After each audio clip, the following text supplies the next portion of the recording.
Hello YouTube, Zealous Talon here, and I recently checked out my profile and was pleasantly astonished to find that I have 100 subscribers now. Go me! Took forever to get there because I hardly ever do any uploads. That's gotta change. So what I'm gonna do is a 10-day long review of my Skylanders Spyro's Adventure collection. The first 8 days I'll be looking at one element per day, and then I'm going to look at the special figures and then the adventure and item toys. So, and this will be going concurrently with Megaforce. I'm not delaying Megaforce any longer. I just wanted to do this alongside of that. So, 10 days every day. Let's get started here. And we're getting started with the water element. Because I consider the water element to be sort of alpha and omega for Spyro's adventure. You got a couple of the water figures were some of the very first figures released. In fact, you can't even get the game without one of them. And then the last figure ever released for the game is also, well, the last of the basic figures released for the game is also in this element. So, let's get started. We have Zapped to start off with. He is the water dragon. Every element had a dragon in Spyro's Adventure, which was a really cool little element of consistency. You can see Zapp is flightless, as he has no wings. He's very, very aquatic looking. He's got this nice sort of watery blue, lighter blue underbelly and horns and spots going all down his head and back.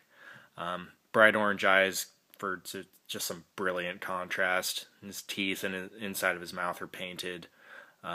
He has some nice green webbing going on in his fin. He's got just this beautifully colored gold and black harness with a nice bright green light in there. The harness is what allows him to use electricity. The water figure base is just awesome as well, especially for him. It really looks like he's kind of kicking up the water as he's running through it.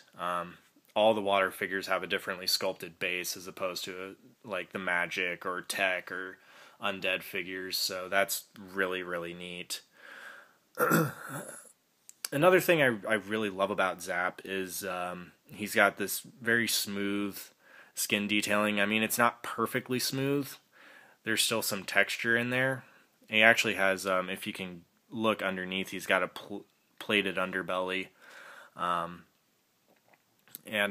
he's got broad, round toes that look kind of like suction pads. So between the toes and the skin, he has elements of a frog or a salamander, which, you know, amphibians definitely lends to the whole aquatic element of him. He looks more amphibious than reptilian. And if you look at him, he's even kind of got the sideways spine movement going with just, you know, and he's got one leg up and he looks like in a running pose. He just looks so dynamic and awesome. And just everything about him is right. The pose, the gait that it implies. I absolutely love Zapp's figure. He's one of my favorites. I mean, I'm biased towards the dragons anyway, but god damn, this figure is awesome. Next up is Gill Grunt. He's what's called a Gill Man in the game. Yeah, there's a couple of them that are NPCs, but you actually get to play as Gill Grunt. He's basically got a fishman aesthetic going on, and he pulls it off so well. He's got, you know, kind of implies dorsal and pectoral fins behind his head. He's got the much smoother head detailing, like the smoother scales of a fish's head and the big bug eyes and underbite that you would kind of see on a fish. Bright yellow eyes with orange irises. And then his uniform is a very dark bluish teal. And his backpack barrels are even darker blue with some nice brown bands around him. His big ass harpoon rifle is just molded in kind of a darker gray plastic, and only the harpoon is painted. But he's just absolutely brilliantly detailed. Nice scales going pretty much all over his body behind his head, except down at his feet and anywhere covered up by his uniform. So, absolutely awesome figure. And if you have Spyro's Adventure for console, you have this figure anyway, unless you got rid of it for some reason. His gameplay style is just awesome. He can hover all over the field and shoot, and, you know, he's one of those characters that I didn't play with initially, but once I did, I absolutely fell in love with his play style. He's just a beast. So, one of the ones I like better. Overall, I really just love the water element characters. Slam Bam is also awesome. When the first promo shots for all of the Skylanders were released, you know, like the poster that says collect them all, he looked like he was molded in a light blue plastic, kind of like Gill Grunt, same looking. But when the Empire of Ice adventure packs finally showed up in early 2012, and I got my first look at this, I was blown away to see that he's molded entirely in clear blue plastic. And then he's got his fur, the inside of his mouth, his teeth, and his eyes painted.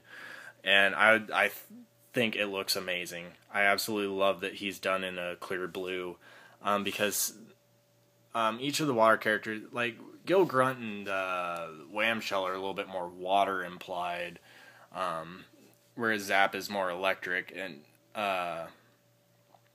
Slam Bam is ice, and the clear blue just really helps invoke ice with him. The white fur against the clear blue body, you can just tell this guy is he lives on a mountain like a Yeti should. He's frosty. He stays cool under the pressure of beating you with his 4 arms. And they actually, each claw is painted black on them, even on his fists. Because only one of his hands is open. You would really only notice it on the open hand, but even on the inside of his fists, you can see they went to the length to paint those claws, and I really appreciate the detail put into all of these figures. Like, I mean, you can see musculature on him. I mean, you can barely see it because he's clear. The light just shines right through, but the detail is still there, which is awesome. Finally, we're looking at Whamshell. Whamshell was the last figure released for Spyro's Adventure. Everyone was asking about. Message boards were nothing but, have you seen Whamshell, for about 2 months. And he was commanding just some outrageous eBay prices before he started hitting the shelves en masse.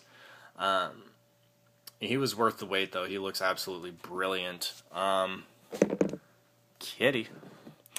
He's got this wonderfully bronze painted mace. Every inch of this guy is metallic, just about, except for these spikes going down his back, and his teeth.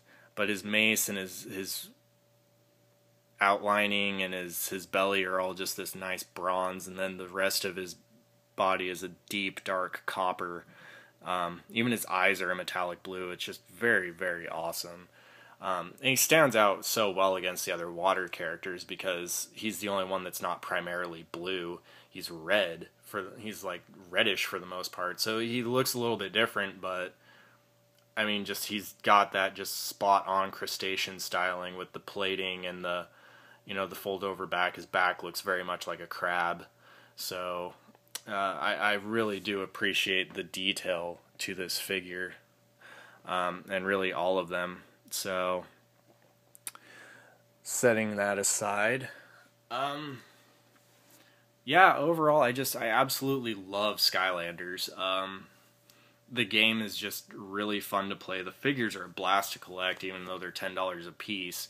They don't they don't chintz on them. I mean, they're great little collectible figurines in their own right, but then they also interact with a host of games. You know, you have Spyro's Adventure and Giants now, and then for mobile you've got Cloud Patrol, Lost Islands, and Battlegrounds now. So, and then the Spyro's Universe Online, just infinite amount of playability with these toys.